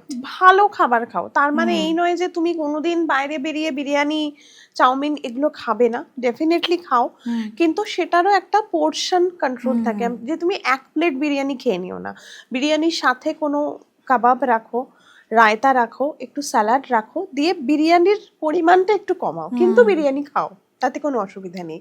তো এইভাবে যদি পুরো ব্যালেন্সড ওয়েতে আমরা থাকি এবং একটু এক্সারসাইজ প্রত্যেক দিন, মানে অ্যাটলিস্ট 10 মিনিট এক্সারসাইজ কিন্তু আমাদের শরীরের জন্য খুব দরকার, এইটুকুটা করতেই হবে। আমি বারবার ওইরকম পার্টিকুলার তোমার কোনো খাবারের কথা জিজ্ঞেস করছি কারণ থাইরয়েডের ক্ষেত্রে বলা হয় যে ফুলকপি খাবে না, বাঁধাকপি খাবে না, সয়াবিন খাবে না, মানে পার্টিকুলার কিছু খাবার বাদ দিয়ে দিল। ও তো সেগুলো খাওয়া যায় না বলে, তো মানে কি, মানে এগুলো কি সত্যি মানে ঠিক কথা না এগুলো মিথ? দেখো, এইগুলো না বলা হতো অন্তত 15-20 বছর আগের কনসেপ্ট, যে থাইরয়েড হলে ফুলকপি, বাঁধাকপি, ব্রোকলি, সয়াবিন এগুলো কিছু খাওয়া যাবে না। এখন কিন্তু কোনোভাবেই সেটা বলা হয় না।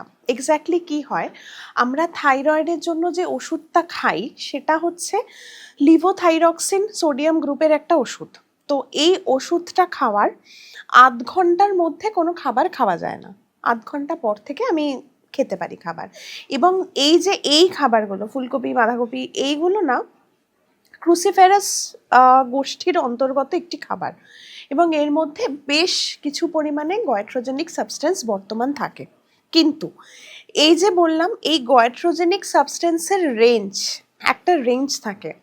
সো আমাকে রেঞ্জটা ক্রস করতে গেলে বোধহয় প্রত্যেক দিন আমাদের কিলো কিলো ফুলকপি, বাঁধাকপি কাঁচা অবস্থায় খেতে হবে, যেটা আমরা খাই না। এবং আমরা যখন রান্না করছি হিটেও কিন্তু কিছু পরিমাণ এই গয়েট্রোজেনিক সাবস্টেন্স নষ্ট হয়ে যায়। সো আমরা যেটুকু পরিমাণ এক পোর্শন, যে কোনোদিন ফুলকপি কোনোদিন বাঁধাকপি আমরা খেলাম, সেইটার জন্য ওই রেঞ্জটা আমরা কোনোভাবেই ক্রস করতে পারি না। এই যে সোয়া চাঙ্ক আমরা যখন করি, জলে সেদ্ধ করে জলটা ফেলে দিই, দিয়ে ওটা দিয়ে আমরা সবজি বানাই। তো যখনই ওই আমি জলটা ফেলে দিচ্ছি, গয়েট্রোজেনিক সাবস্টেন্সটা অধিকাংশটাই ওই জলের মাধ্যম দিয়ে বেরিয়ে যাচ্ছে। তো এটা আগেকার দিনে একটা ভীষণ রকম বলা হতো যে এগুলো সমস্ত কিছু খাওয়া বারণ, কিন্তু এখন হচ্ছে পরিমিত পরিমাণে নিশ্চিন্তে খাওয়া যায়, কোনো অসুবিধা নেই। ওই যেমন ভাত খাওয়া যায়, যে ভাত খাওয়া যায়, যারা ভাত খেতে একদম। ভালোবাসে ভাত খাওয়া যায়, খাওয়া যেমনটা যায়, তোমার একদম। সাথে একটু আলোচনা হচ্ছিল যে আমি ভাত খাই না কিন্তু মুড়ি খাই, এটা কি ঠিক করছি? একদম না, এই রে, একদম না। আমি তো বেশি মুড়ি খাই। মুড়ির ব্যাপারটা কি হয়, মুড়িতে ভীষণ রকম সিম্পল কার্বোহাইড্রেট থাকে, মানে সিম্পলিয়েস্ট ফর্ম অফ কার্বোহাইড্রেট, এবং কিছু পরিমাণ নুন, সল্ট থাকে। সো এইটা কি করে, শরীরে ফ্লুইড রিটেনশন করে, ওয়াটার রিটেনশন করে, দেখবে একটু ফ্লাপিনেস এসে যায়। কিন্তু তুমি যদি পর্যাপ্ত পরিমাণে পরিমিত ভাত খাও, এই ফ্লাপিনেসটা তোমার মধ্যে কখনোই আসবে না। ভাত জিনিসটা খুব ভালো। এরকম অনেক ডায়াবেটিক পেশেন্ট জিজ্ঞেস করে, আমার তো ডায়াবেটিস আছে, ভাত খেতে পারবো? নিশ্চিন্তে তাদেরকে বলি ভাত খান, এবং তাদেরকে একটা ট্রিক বলে দিই, বাসি ভাত খান। মানে আজকে ভাতটা বানান, ফ্রিজে রেখে দিন, কালকে সেটাকে গরম করে খান। এর ফলে কি হয়, ওই ভাতের মধ্যে রেজিস্ট্যান্স স্টার্চ তৈরি হয়, যেটা কিনা ওই সুগারের স্পাইকটা করে না। তো আমি ভাতও খেলাম, আমি ডায়াবেটিসও কন্ট্রোলে থাকলো, আমার মনের শান্তিও হলো, কোনো অসুবিধে নেই। তো মুড়ি থেকে একটু দূরে থাকো, নিশ্চিন্তে ভাত খাও পরিমিত পরিমাণে। তাহলে দর্শক বন্ধুরা মুড়ি থেকে দূরে থাকুন, ভাত খান, রোগা হবেন। মুড়ি মানে ভুঁড়ি, একদমই তাই। আর এই বাঙালিদের ভুঁড়ি প্রবলেমটা আছে একদম, কারণ একটু মুড়ি, চপ, একটু মুড়ি তেলে ভাজা, এইগুলো আমরা একটু বেশি পছন্দ করি। তো মুড়ি কিন্তু ওয়েট বাড়ায়, বেশ ভালো রকম বাড়ায়, এবং সুগারের স্পাইকও কিন্তু মুড়ি করে। তাহলে ডায়াবেটিক পেশেন্টদেরও তো মুড়ি থেকে বিরত থাকা উচিত। কম খেতে বলি, ভীষণ রকমভাবে কম খেতে বলি বা মুড়ি খেলেও তার সাথে বলি যে মুড়ির পরিমাণটা একদম অল্প, তার সাথে বেশি করে ছোলা সেদ্ধ বা ভিজানো ছোলা, প্রোটিনটা রাখো এবং একটু স্যালাড, একটু শসা, একটু পেঁয়াজ দিয়ে রাখলে, যার ফলে কি হলো, আমরা একটা কথা খুব বলি গ্লাইসেমিক লোড, মানে মুড়ির গ্লাইসেমিক ইন্ডেক্স কিন্তু ভাতের থেকে বেশি। ঠিক আছে, তো এই যখনই মুড়ির মধ্যে ছোলা শসা এগুলো একটু অ্যাড হচ্ছে, খাবারের যে গ্লাইসেমিক লোড, মানে ওই এক বাটি খাবারে কতটা কার্বোহাইড্রেট আছে, এই গ্লাইসেমিক লোডটা কিন্তু অনেকটা কমে যায়, যেটা ওই সুগার খাচ্ছে মুড়ি খেলাম একদম নিচ থেকে পুরো গ্রাফ উপরে, সেই ব্যাপারটা ডায়াবেটিক পেশেন্টদের হয় না। আচ্ছা আচ্ছা, ডায়াবেটিক পেশেন্টদের ক্ষেত্রে আরেকটাও বলা হয় ভাতের বদলে ব্রাউন রাইস খাওয়া যেতে পারে, চিনির বদলে গুড় খাওয়া যেতে পারে, এইটা কি মিথ? ব্রাউন রাইস খাওয়া খুব ভালো, কারণ ব্রাউন রাইসের গ্লাইসেমিক ইন্ডেক্স বেশ কম, এবং এই যে গ্লাইসেমিক লোড বলছি এটাও কিন্তু মিডিয়াম, এবং এর মধ্যে ধরো যেহেতু এটা পলিশড নয়, তো প্রচুর পরিমাণে ভাইটামিন বি কমপ্লেক্স বা আদার্স মিনারেলসগুলো প্রচুর পরিমাণে আছে।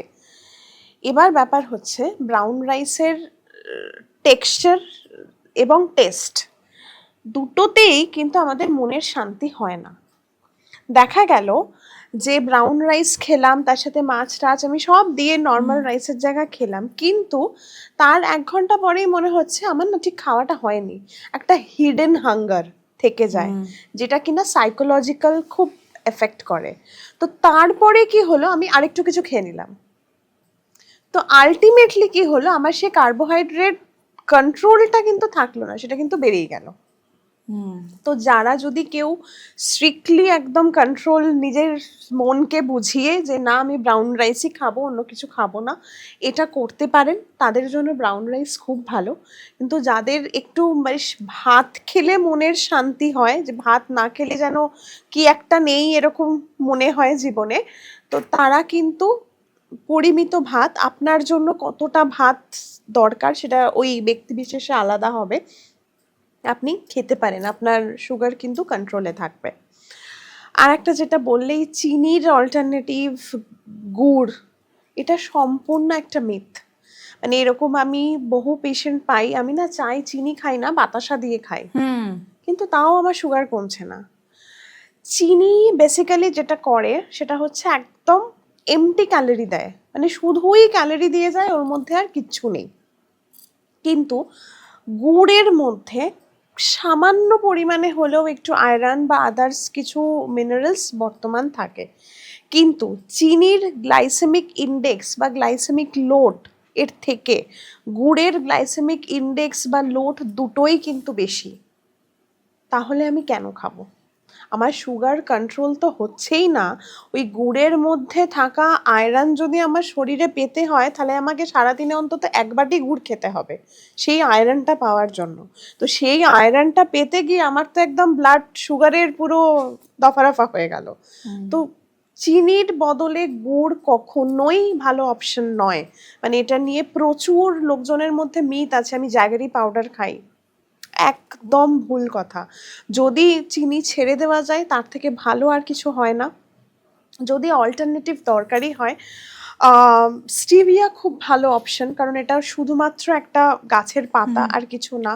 বা যেগুলো সুগার অ্যালকোহল হয় লাইক জাইলিটল, এটা খুব ভালো অপশন।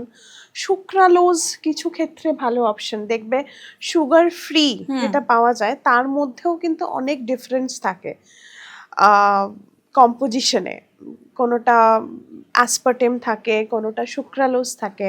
অ্যাসপার্টেম লং টার্ম ইউজে কিন্তু একটু আমাদের কার্ডিয়াক সমস্যা করে বা কার্সিনোজেনিক এফেক্টও কিছু পরিমাণে আসে, কিন্তু সুক্রালোজ তুলনায় অনেকটা সেফ। সবচেয়ে সেফ হচ্ছে স্টিভিয়া, আমি নিশ্চিন্তে খেতে পারি, অসুবিধা হয় না। আমার বাড়িতে 2জন ডায়াবেটিক পেশেন্ট আছে, গুচ্ছের খানেক সুগার ফ্রির কোটো দেখতে পাওয়া যাবে বাড়িতে, এবং একটা জিনিস নিয়ে প্রচণ্ড তাদের মধ্যে ঝগড়া হয়, সকালবেলা ঘুম থেকে উঠে মেথির জল খাবো না চিরতা ভেজানো জল খাবো, আর রোজ খাবার লাঞ্চ প্লেটটায় উচ্ছে সেদ্ধটা থাকতেই হবে। তো এই তেতো ডায়াবেটিক পেশেন্টদের জন্য কি ভালো? তেঁতো খাওয়া ভালো, উচ্ছের মধ্যে প্রচুর পরিমাণে সলিবল ফাইবার থাকে, কিন্তু উচ্ছে খেলেই সুগার কমবে এরকম কোনো ব্যাপার নেই। ওটা কন্ট্রোলে থাকবে। ফাইবার খাচ্ছি আমি, উচ্ছে খেলেও যা হবে অন্য কোনো শাক খেলেও একই এফেক্ট করবে আমার শরীরে। যে তেতো খাচ্ছি বলে মিষ্টি, সুগার মানে মিষ্টি, আর তেতো খাচ্ছি সুগারের অপোজিট, তার মানে কমে যাবে, এটা কিন্তু একদমই না। উচ্ছের থেকে রাঙা আলু, যেটাকে আমরা মিষ্টি আলু বলি বাংলা কথায়, কিন্তু সুগারের জন্য অনেক বেশি ভালো। কারণ ওই যে একটু আগে একটা কথা বললাম, রেজিস্ট্যান্স স্টার্চ, রাঙা আলু যখন আমরা বয়েল করছি এর মধ্যে রেজিস্ট্যান্স স্টার্চ থাকছে, যেটা কিনা আমাদের সুগারকে কমাচ্ছে। এর নাম মিষ্টি আলু, কিন্তু ডায়াবেটিসের সাথে এ অ্যান্টি নয়, এ কিন্তু ডায়াবেটিক ফ্রেন্ডলি। আচ্ছা, ওকে, কিন্তু এতদিন জানতাম তো মিষ্টি আলু সুগারে মিষ্টি খাওয়া আলু যায় না। এইটাই ঠিক আছে। মিষ্টি আলু নর্মাল আলুর থেকে ডায়াবেটিক পেশেন্টদের জন্য অনেক বেশি ভালো, অনেক, আচ্ছা। কারণ ওর মধ্যে রেজিস্ট্যান্স স্টার্চ থাকে। ওই নাম মিষ্টি আলু বলে আমরা ভয়তে খাই না, ঠিক আছে। আর মেথি কিন্তু ডায়াবেটিসের জন্য উপকারী। মেথি নর্মালি একটু মানে মেথির জল খাওয়ারও একটা নিয়ম থাকে, যে অনেকে আমি দেখেছি 1 চামচ মেথি চিবিয়ে খেয়ে জল খেয়ে নিলাম, সেটা নয়। সব সময় বলি যে মেথি ড্রাই রোস্ট করে খান, এর মধ্যে যদি কিছু অ্যান্টি নিউট্রিশনাল ফ্যাক্টর থাকে সেটা নষ্ট হয়ে যায় বা এর অ্যাবজর্পশন অনেক বেটার হয় রোস্ট করে নিলে। এবং একে ডাস্ট করে নিন, ডাস্ট করে একে গরম জলে ভিজিয়ে রাখুন, তাহলে কি হবে, ওর মধ্যে যে এনজাইমস গুলো সেগুলো অ্যাক্টিভেট হবে, যেটা কিনা আমাদের ব্লাড সুগারের এই স্পাইকটাকে কমিয়ে কন্ট্রোল করতে হেল্প করবে।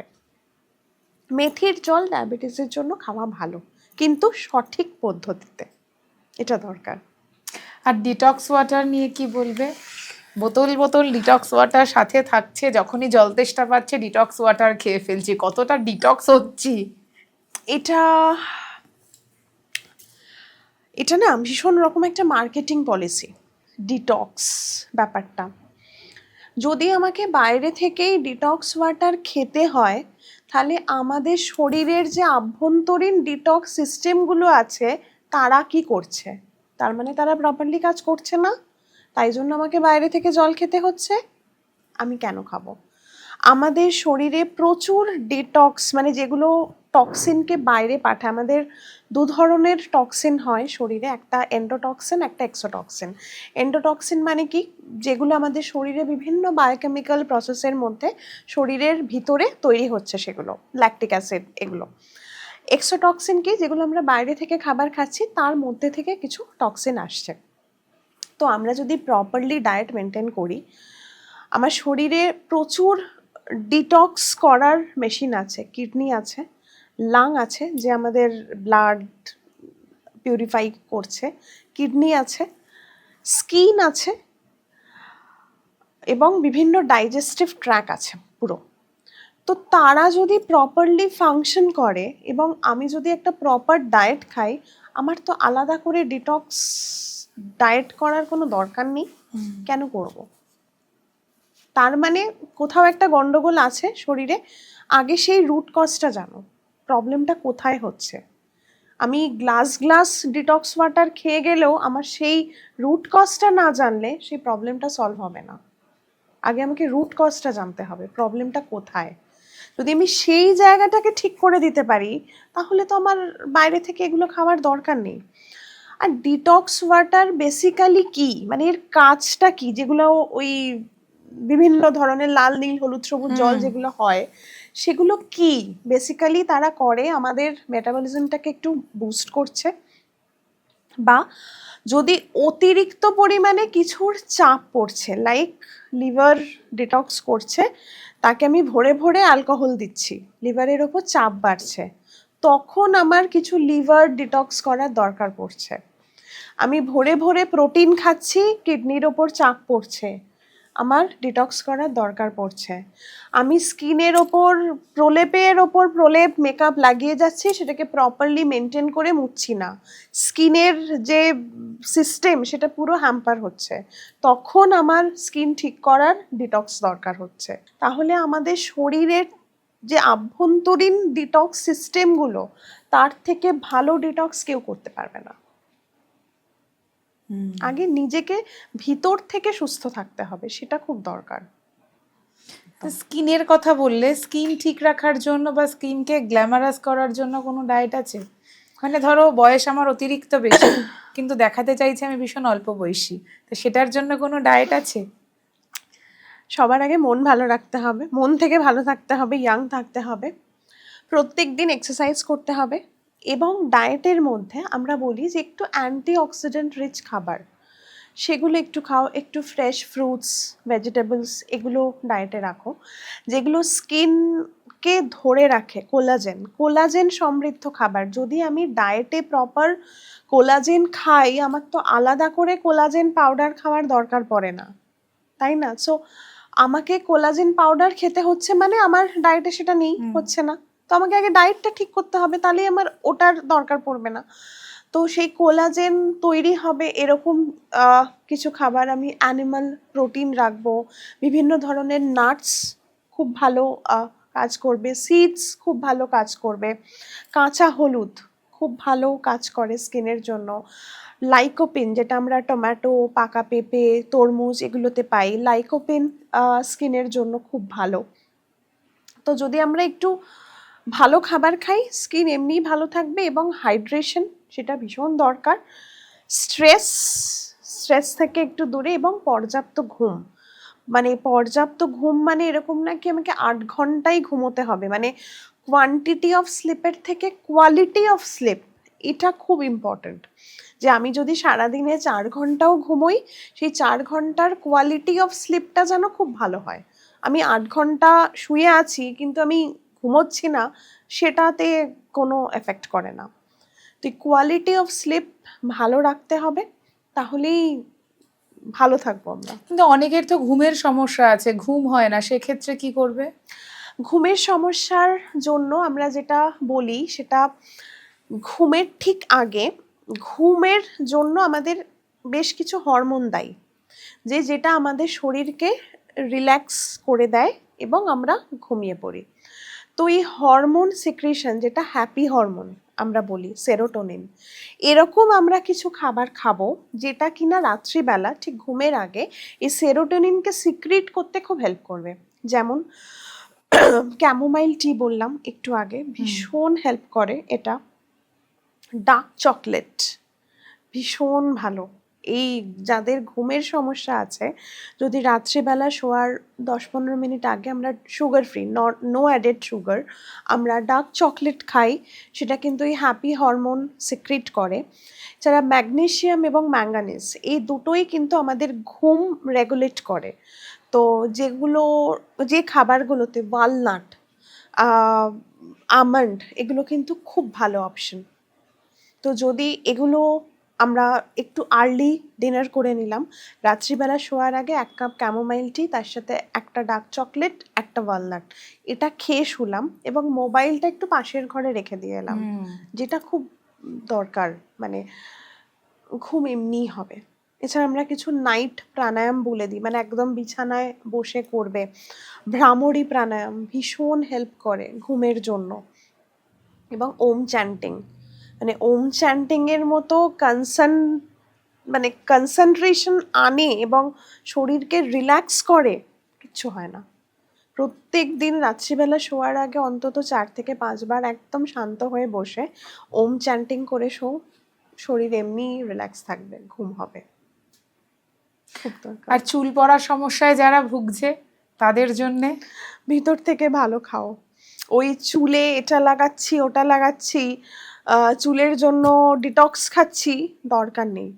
চুলের মধ্যে, চুল তৈরি কিভাবে হয়? প্রোটিন থেকে। আমার ডায়েটে প্রোটিন নেই, তো চুল কিভাবে থাকবে? চুল পড়ে যাবে। তো পর্যাপ্ত পরিমাণে প্রোটিন খাওয়াটা খুব দরকার। তো যদি আমি প্রোটিন ঠিকমতো খাই এবং প্রপার হাইড্রেশন, অনেকের দেখবে চুল পড়ে কারণ মাথা ভীষণ ঘামে, তো প্রপার হাইড্রেশন, তার যে শরীর থেকে জলটা বেরিয়ে যাচ্ছে, তো প্রপার হাইড্রেশন কিন্তু খুব দরকার। তো তাহলেই চুল ঠিক থাকবে। ভালো খেতে হবে, সব প্রপার খাবো, খেতে ভালো হবে, খাবো, একদম সব খাবো, কোনো কিছু একদম। বাদ দেবো না। আর এই ডায়েটের চক্করে অনেকে ভাবে যে প্রচন্ড একটা ক্রাশ ডায়েট করলাম এবং আমি প্রচন্ড স্ট্রেসড হয়ে গেলাম, খুব ডিপ্রেসড হয়ে গেলাম, আমি কিছু খেতে পাচ্ছি না, আমার বিরিয়ানিটা খেতে ইচ্ছা করছে কিন্তু খেতে পাচ্ছি না, এই জিনিসটার পরই যখন ডায়েটিশিয়ানরা চিট ডে দেয় তখন সব খেয়ে নিচ্ছি, একদম। সব খেয়ে নিচ্ছি। তাহলে এই চিট ডেটা কি মিথ? দেখো, প্রথম হচ্ছে এই ক্র্যাশ ডায়েট বলে কিন্তু কিছু হয় না। মানে যদি কোনো ডায়েট ক্র্যাশ হয় সেটা ডায়েট না, সেটা একদম ক্র্যাশড। ডায়েট মানে ভালো থাকা, একটা কমপ্লিট ভালো থাকা। আমি আমার পছন্দের খাবারগুলো ছেড়ে ভালো থাকতে পারবো না। আমি রসগোল্লা খেতে ভালোবাসি, আমি রসগোল্লা জীবন থেকে ছেড়ে দিয়ে ভালো থাকতে পারবো না। আমি ফুচকা ছেড়ে ভালো থাকতে পারবো না। আমি খাবো এগুলো, কিন্তু কিভাবে খাবো সেটা হচ্ছে ইম্পর্ট্যান্ট। মানে এবং আমি ওই সারা সপ্তাহে কিচ্ছু খাচ্ছি না, শুধু টক দই শশা খেয়ে আছি, রবিবারটা আমার চিট ডে, মানে আমি সকাল থেকে রাত অবধি শুধু লুচি পরোটা মিষ্টি চাউমিন বিরিয়ানি যা পাচ্ছি খেয়ে যাচ্ছি। প্রথম হচ্ছে আমার সারা সপ্তাহের ওই টক দই শশা এফার্ট পুরো চলে গেল, এবং আমার পেটটাও খারাপ হলো। স্টমাক নিতেই পারে না, স্টমাক আপসেট হয়ে যায়, স্টমাক ক্যাপাসিটি নষ্ট হয়ে যায়। তো একদমই না। আমি সব খাবো, আমি বিয়ে বাড়িতে যাব, বিয়ে বাড়িতে গিয়ে আমি দেখলাম যে সেখানে রুটির ভাতের থেকে রুটিরটা দেখলাম যে তাওয়া রুটি বা নান উইদাউট অয়েল, সেটাকে নিলাম, বেশি করে একটু স্যালাড নিলাম, ফিশ ফ্রাইটা নিলাম, পুরোটা না খেয়ে অর্ধেকটা খেলাম, কারণ আমি দেখতে পাচ্ছি মাটন আছে। তো ফিশ ফ্রাইটা অর্ধেকটা খেলাম, খেয়ে এক পিস মাটন খেলাম, ওটা খুব দরকার। বা স্যালাড নিলাম বেশি করে। এবং আর একটা যেটা আমরা বলি যে ধরুন আপনি রোজ হাঁটেন, আপনি কাল রাতে বিয়েবাড়ি খেয়েছেন, অনেক রাতে ফিরেছি, আজকে সকালে আর উঠতে পারিনি, এটা খুব ভুল। আমাদের শরীরের একটা বায়োলজিক্যাল ক্লক থাকে, এটা পুরোপুরি নষ্ট হয়ে যায়। কালকে রাতে আপনি রাত 2টোতেও ফিরেছেন, কিন্তু ওই যে আপনি সকাল 5টায় উঠে হাঁটেন, এটা কিন্তু হাঁটুন। হয়তো সকালে উঠতে অসুবিধে হবে, কিন্তু আপনি যখন উঠে ওই হাঁটাটা শুরু করবেন, আমার ব্রেন কিন্তু সিগন্যাল দেবে যে না, তুমি রোজের ডায়েটেই আছো, তোমার কোনো অসুবিধে হচ্ছে না, তুমি এটা রোজই করো। তো ব্রেন আমাকে ওই সিগন্যালটা দিয়ে দিচ্ছে, আমি কিন্তু উঠে ওই ফ্লোটা আমার এসে যায়। তো এটা খুব দরকার। চিট ডায়েট বলে কিছু হয় না, মানে চিট ডায়েট যদি দিতেই হয়, চিট ডায়েট কিন্তু দরকার। মানে চিট ডায়েটটা হচ্ছে এই ডায়েট ব্যাপারটার মধ্যে ভীষণ ম্যান্ডেটারি একটা ব্যাপার। তো চিট ডায়েট কখনোই এরকম হবে না যে সপ্তাহে একদিন বা মাসে একদিন। চিট ডায়েট হবে একটা ব্যালেন্সড খাবার আমি খাচ্ছি, তার মধ্যেও একটু অন্য ধরনের খাবার আমি খেলাম। আমি জানি রাত্রিবেলা আজকে আমি বিয়েবাড়িতে খাবো বা আমি রেস্টুরেন্টে খাবো, দুপুরবেলা কি করলাম, আমি ভাতটাকে একটু অ্যাভয়েড করে দিলাম, চিকেন স্টু খেয়ে নিলাম, বা এক বাটি দই খেয়ে নিলাম, একটু ফ্রুটস খেয়ে নিলাম, তার সাথে একটু ড্রাই ফ্রুটস খেয়ে নিলাম। এইভাবে আমি কার্বোহাইড্রেট কাউন্টটা, টোটাল আমার ক্যালোরি কাউন্টটা একটু কমিয়ে দিলাম, যাতে রাত্রিবেলা সেইটাতে আমার একটু ব্যালেন্স হয়ে যায়। এটা খুব দরকার। কিন্তু আমি বলছি বলে এটা নয় যে রোজই আমি বেরিয়ে আমি ডায়েট করছি, কিন্তু রোজ আমি বেরিয়ে একটা করে এগরোল খেয়ে আসছি, এটাও নয়। আমি খাবো, কিন্তু কিভাবে খাবো সেটাও কিন্তু আমরাই বলে দিই যে এইভাবে খাও, কোনো অসুবিধা ডিসিপ্লিন নেই। ওয়েতে খেতে হবে। একদম, তাহলে কিন্তু সব খাওয়া যায়। আর যারা ধরো খেলাধুলার সঙ্গে যুক্ত, এখন তো ভীষণ ট্রেন্ডিং হয়ে গেছে ম্যারাথন দৌড়ানো, বা যারা সুইমিং করছে, বা যারা ধরো ক্রিকেট খেলছে ফুটবল খেলছে, তাদের ক্ষেত্রে ডায়েটটা কেমন হওয়া উচিত? ভীষণ রকম, মানে তাদের জন্য না, সুইমিং এর জন্য এটা একটা হাই ইন্টেন্সিটি এক্সারসাইজ হচ্ছে, বা যারা ফুটবল খেলছে তাদের ক্ষেত্রেও দু ধরনের, ফুটবল প্লেয়ারের জন্য দু ধরনের ডায়েট হয়। যারা ধরো এরকম আমরা বলি যে যারা ফরওয়ার্ডে খেলে, তাদের খুব ইনস্ট্যান্ট, মানে একদম র্যাপিডলি অ্যাকশন করতে হয়। কিন্তু যারা ডিফেন্ডার বা মিডফিল্ডে খেলে, তাদের এমন খাবার দেব যাতে তাদের এনার্জি রিলিজটা খুব ধীরে ধীরে হয়, মানে তারা পুরো টাইম ধরে সেটাকে খেলতে পারে। আর যারা ফরওয়ার্ডে খেলে, তাদের এমন ডায়েট দেব যাদের একদম ইনস্ট্যান্ট এনার্জি রিলিজ হয়ে যায়।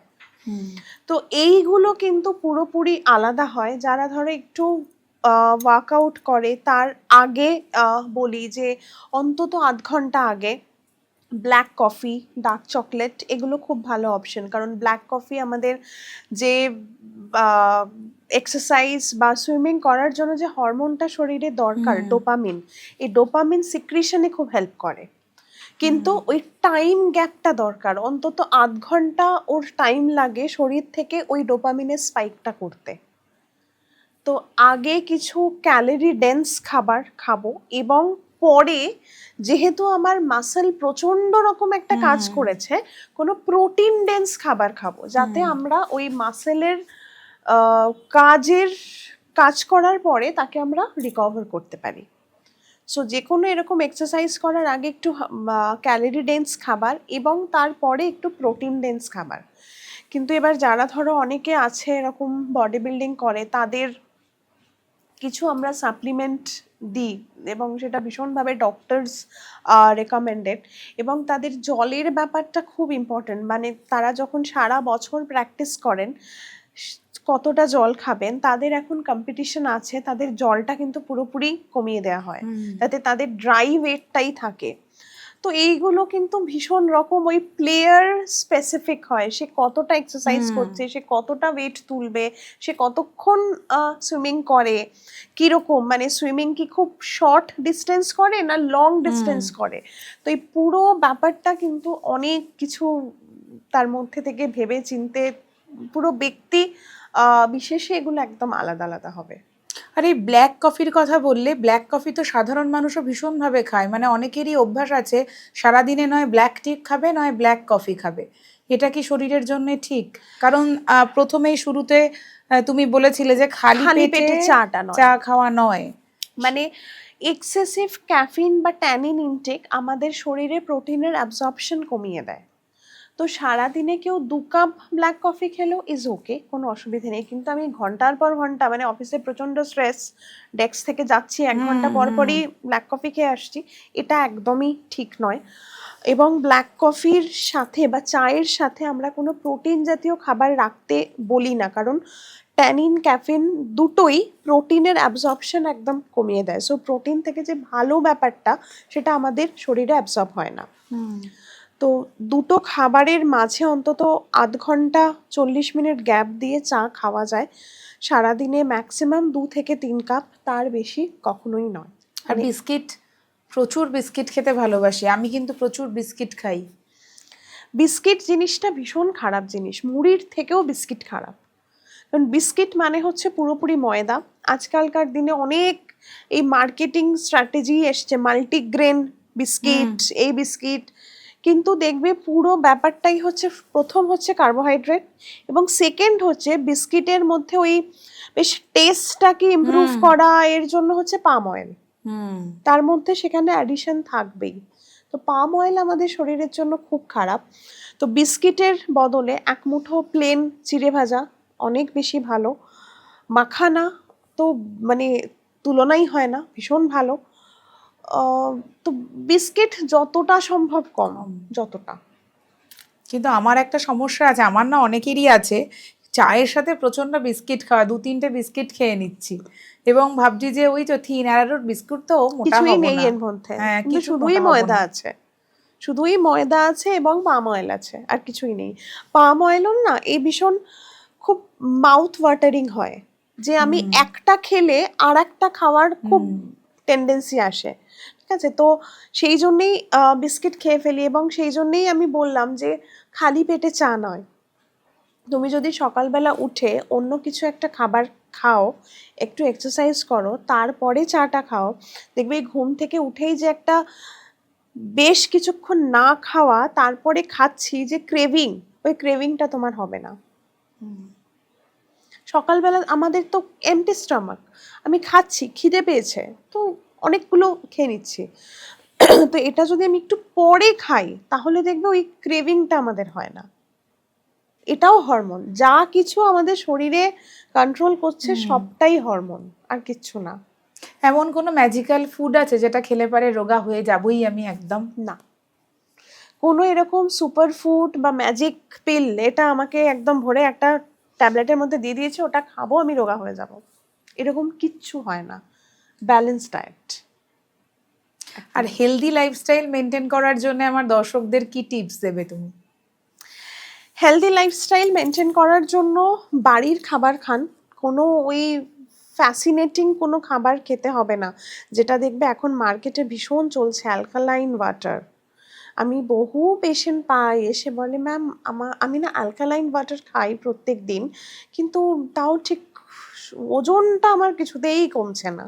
তো এটা একটা ভীষণ রকম মিথ, কোনো প্রয়োজন নেই। একদম বাড়ির খাবার খাও, বেশি গ্যাপ দিও না খাবারের মাঝে, ব্রেকফাস্ট স্কিপ করো না, মানে ব্রেকফাস্ট খুব চটজলদি যেরকম অপশনগুলো বললাম সেগুলো খাও, সিজনাল ফ্রুটস খাও, ডেলি এক্সারসাইজ করো, যেটুকু সময় ঘুমাচ্ছ সেইটুকু সময় ভালোভাবে ঘুমাও মোবাইল থেকে দূরে রেখে। এইটুকুই তো দরকার, আর কি? আমি কি মোবাইল সারাদিনে ঘাঁটছি না? ঘাঁটছি তো, ওই রাত্রিবেলা শোয়ার সময়টুকু না ঘাঁটলেই নয়। তো ভালো থাকবো আমরা এতে। ডায়েট নিয়ে সব থেকে বড় মিথ কি? এই যে বললাম অ্যালকালাইন ওয়াটার, এটা একটা বিশাল বড় মিথ একদম। আর একটা দেখবে একটা কথা এখন খুব চলছে, সুপারফুড। সুপারফুড বলে বেসিক্যালি কিছু হয় না। আমার জন্য যেটা সুপারফুড তোমার জন্য সেটা নয়। সো এই পার্টিকুলারলি একটা টার্ম সুপারফুড, কিচ্ছু হয় না, এটা একটা খুব বড় মিথ। দেন অ্যালকালাইন ওয়াটার তো বললামই, ডিটক্স একটা ভীষণ বড় মিথ একদম। আর একটা খুব কাজ করে যে ফ্যাট বার্নার, এই ক্যাপসুলটা খেলেই আমার সমস্ত ফ্যাট নাকি শরীর থেকে একদম গলে জল হয়ে যাবে, এটা খুব বড় একটা মিথ। আর গরম জলে লেবু দিয়ে খাওয়া সব থেকে বড় মিথ। লেবু মানে হচ্ছে তার মধ্যে ভাইটামিন সি, আমরা জানি ভাইটামিন সি খুব হিট সেন্সিটিভ হয়, তো সেটাকে যখন আমি গরম জলে দিচ্ছি তো এমনিই নষ্ট হয়ে যাচ্ছে, কি থাকছে তার মধ্যে? আমি নর্মাল লেবুর জল খাই, খুব ভালো, নর্মাল গরম জল খাই, সেটা আমাদের শরীরে ক্লিনজিং প্রসেসটাকে অনেক ভালো করবে, লেবু আমাদের ভাইটামিন সি দেবে। তো এই লেবু এবং গরম জল এই দুটোকে একসাথে খাওয়ার প্রয়োজন নেই। আমি গরম জল গরম জলের মতো খাই, লেবু লেবুর মতন খাই, সেটা দুটো আলাদা আলাদা খেলেই ভালো, একসাথে খেয়ে দুটোকে নষ্ট করার কোনো দরকার নেই। এই এপিসোডটা এখন যারা দেখছে, আমি জানি যে শেষ হওয়ার সঙ্গে সঙ্গে কমেন্ট বক্স ভরে যাবে যে ম্যামের চেম্বার ডিটেলস, ম্যামের ফোন নাম্বারটা একটু আমাদের জানাবেন। তো তুমি একটুখানি আমার দর্শক বন্ধুদের জন্য জানিয়ে দাও। যারা হাওড়ায় থাকেন তারা আমাকে হাওড়ার নারায়ণা হসপিটালে পাবেন সব সময়। যারা কলকাতায় থাকেন বা বাইরে থাকেন যারা, তাদের জন্য অনলাইন কনসালটেশন অ্যাভেলেবেল। কলকাতার দিকে যারা থাকেন তাদের জন্য কুদঘাট টলিগঞ্জে আমার পার্সোনাল চেম্বার, ওখানে আসতে পারেন। Contact number 8100070829। তো জাস্ট ফোন করে অ্যাপয়েন্টমেন্ট নিয়ে এসে যান, আমি আছি। তো রাখির সমস্ত ডিটেলস আমাদের ডেসক্রিপশন বক্সে তো দেওয়া থাকবেই, এবং স্ক্রিনেও ফোন নাম্বার দেওয়া থাকবে, সেখান থেকে আপনারা খুব সহজেই রাখির সাথে যোগাযোগ করে নিতে পারবেন। অসংখ্য ধন্যবাদ নতুন পাতার সাথে নন্দিনীকে এতটা সময় দেওয়ার জন্যে। ভীষণ ভালো থেকো। তুমিও খুব ভালো থেকো। সম্পূর্ণ এপিসোডটায় সাথে থাকার জন্য অসংখ্য ধন্যবাদ। দেখা হচ্ছে আবারও একটি নতুন এপিসোডে নতুন কোনো গল্প নিয়ে। সাথে থাকুন এবং সাবস্ক্রাইব করুন আমাদের চ্যানেল নতুন পাতা সাথে নন্দিনী, যেখানে প্রতিটি গল্প একটি নতুন পাতার শুরু।